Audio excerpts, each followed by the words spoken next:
This film was the worst kept secret ever. Which is surprising because Marvel are some of the best secret keepers in the industry, yet they failed on this one. Everyone knew that there was going to be 3 Spider-Man, yet they had all the actors saying, no there isn't, no there isn't, no there isn't. They even released press releases saying, well, Tobey Maguire was doing this and Andrew Garfield was doing that. And then that Brazilian trailer came out, which everyone was like, you can't fool us anymore. The worst kept secret. Now, I'm not putting it on the list because, let's face it, it made us want to go and watch the film even more. Marvel, you're a genius. But I'm sort of half praising the film here. That's not what I do. What do I do? Well, I am Berryman, and this is 10 Things Wrong With. Spider-Man No Way Home is a 2021 American superhero film based on the Marvel Comics character of the same name. The film, carrying on from the previous film, shows Spider-Man's secret identity publicly exposed and him and his friends have to deal with it. Now, in order to protect them, Peter Parker goes and sees Doctor Strange to see if he can help.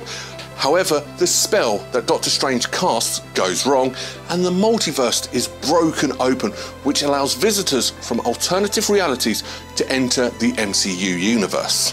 When the film was released, it did receive positive reviews from critics who praised the story, direction, action sequences, you name it, it got praise for it, and it did make over $1.8 billion worldwide. However, because I'm me and I'm such a nitpicking YouTuber, I have found 10 things wrong with this film. So allow me to explain 10 things wrong with Spider-Man No Way Home. Number 10, bad guys. Right, before you come off a second, let me explain. I'm not saying that the bad guys are wrong. In fact, the bad guys were fantastic. It made the bad guys better. And the brilliant bad guys, well, it made them even better, which doesn't seem possible. But what I am talking about is the fact that, once again, this version of Spider-Man and Peter Parker, it's not his bad guys. He still hasn't faced his own proper bad guy in any of the films. Homecoming, he was up against the Vulture, who was actually after revenge on Tony Stark. Okay, so in Far From Home, he was up against Electro, who was after revenge on Tony Stark. So in this film, this whole Stark thing's gone. Are we getting something new? No, we're getting villains that previous Spider-Men have actually faced. This version of Spider-Man has not faced any of the Spider-Man villains that are his. They are other people's villains in the MCU. Now, as much as I love these bad guys, it's just really wrong that not one of these bad guys was actually Tom Holland's Spider-Man's version of them. And I do think that's wrong, that he's not actually faced a villain of his complete own yet. Number 9, MIT.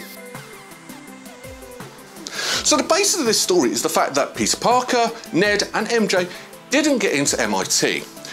Peter because he's Spider-Man, and MJ and Ned because they're best friends with Spider-Man.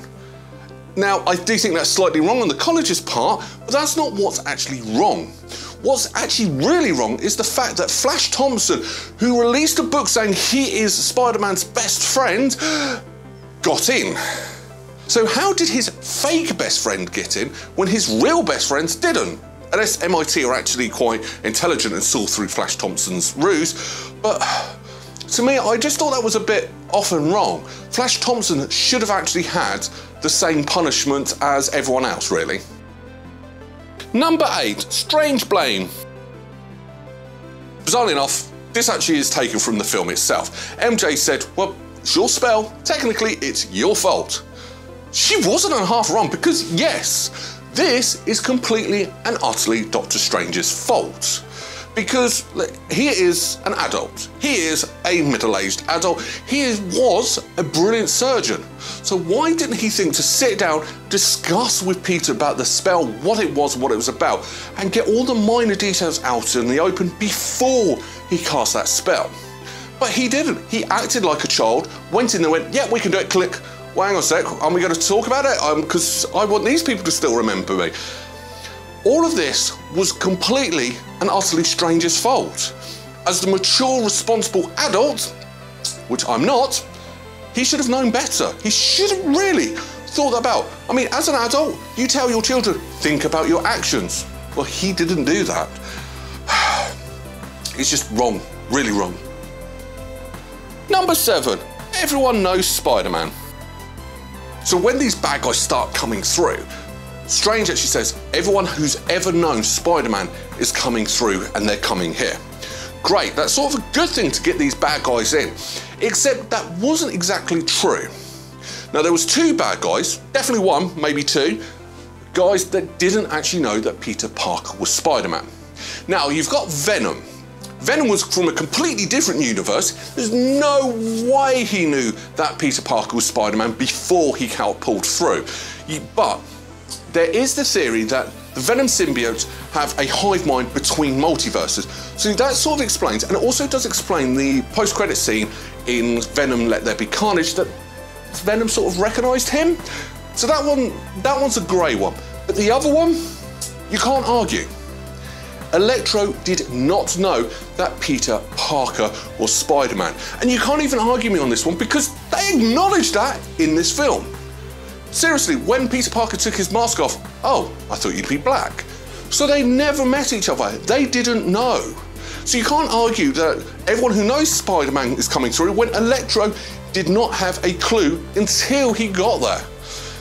That one didn't quite add up, really. Number 6, Sandman's motivation.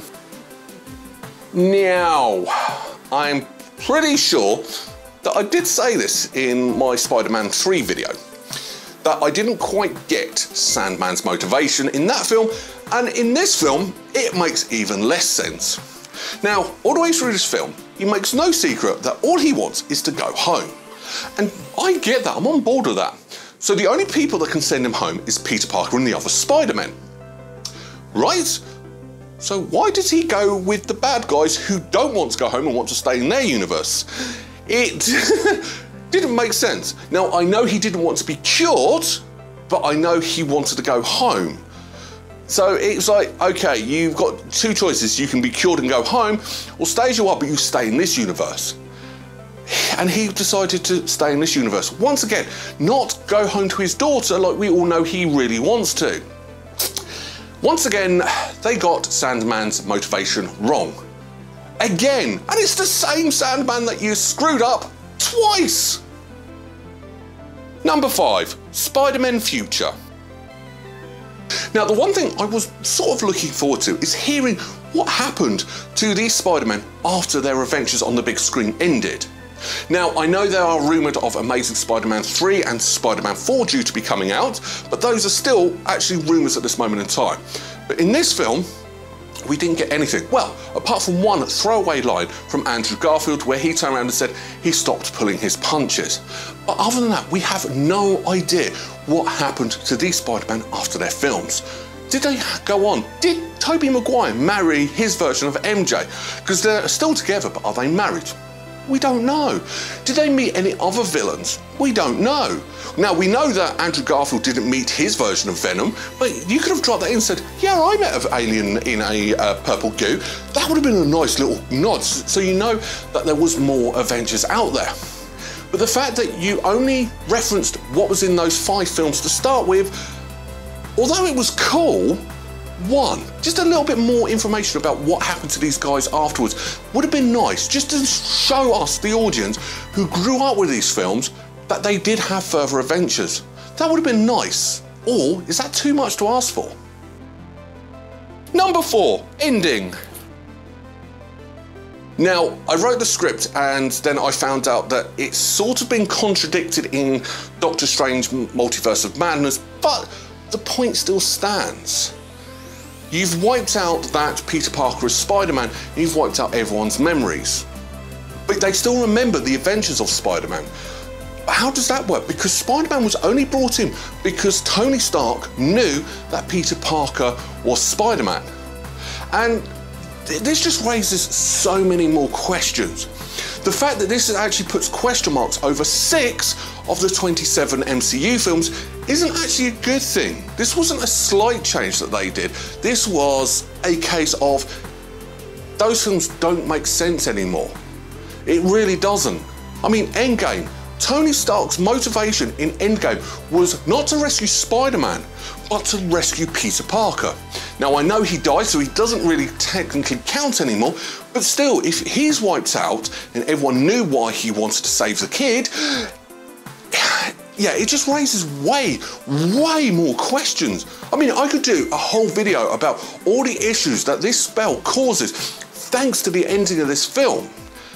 And yeah, it's just like, the ending just didn't sit right with me, because to me, I mean, I hate things like this. It's like, you ruin this, like you wipe everyone's memories, no one remembers this film. And this, it's not just this film that gets affected, it's some of the other ones. It's just, yeah, the ending didn't quite work.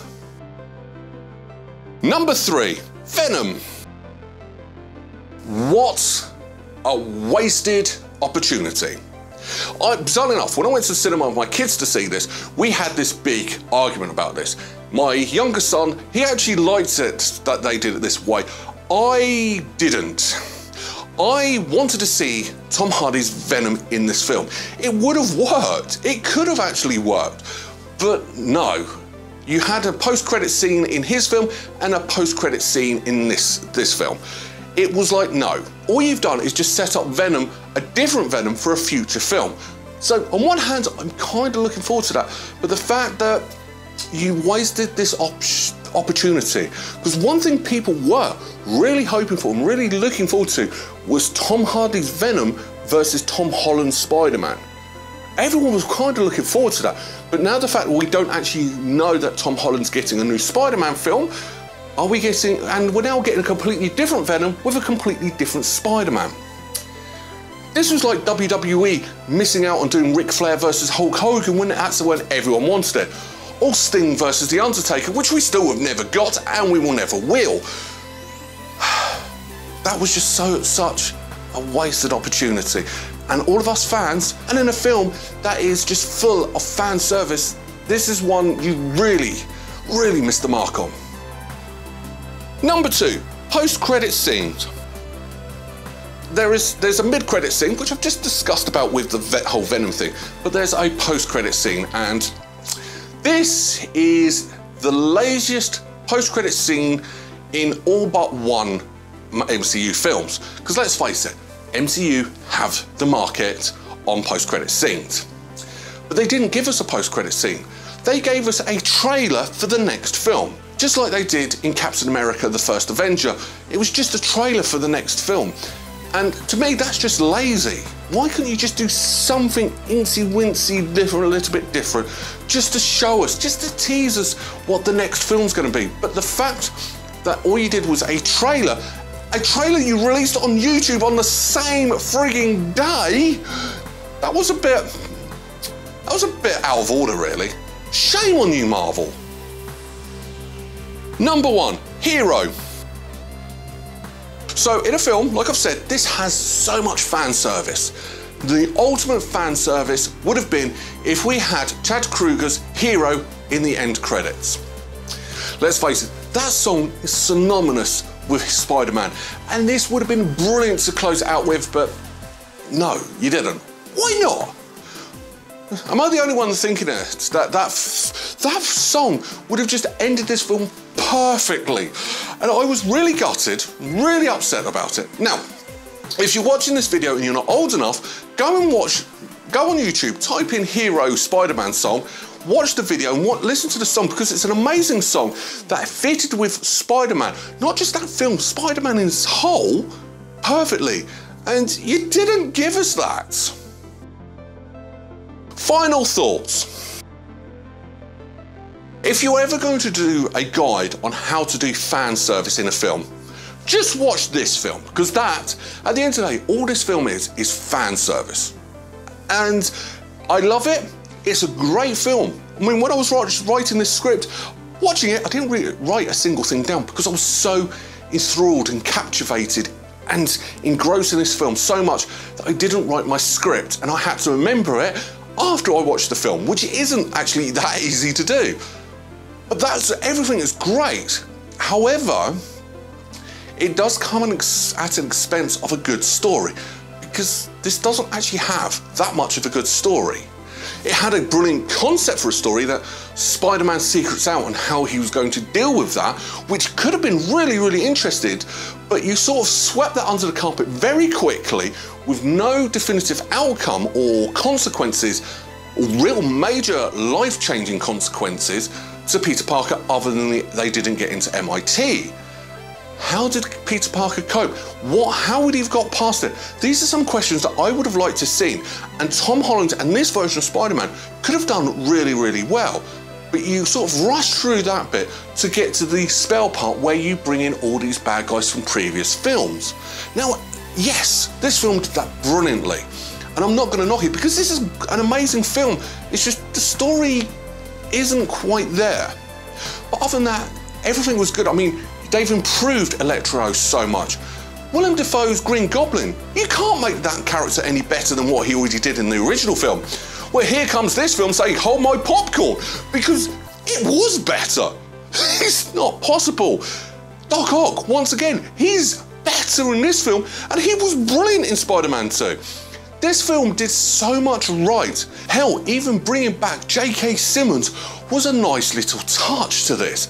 And also bringing back Matt Murdock brilliantly. And it all fitted in perfectly in this amazing, well thought through film. Because let's face it, you can tell that the writers, the actors, the directors, everyone who worked on this film had so much love and care in this film.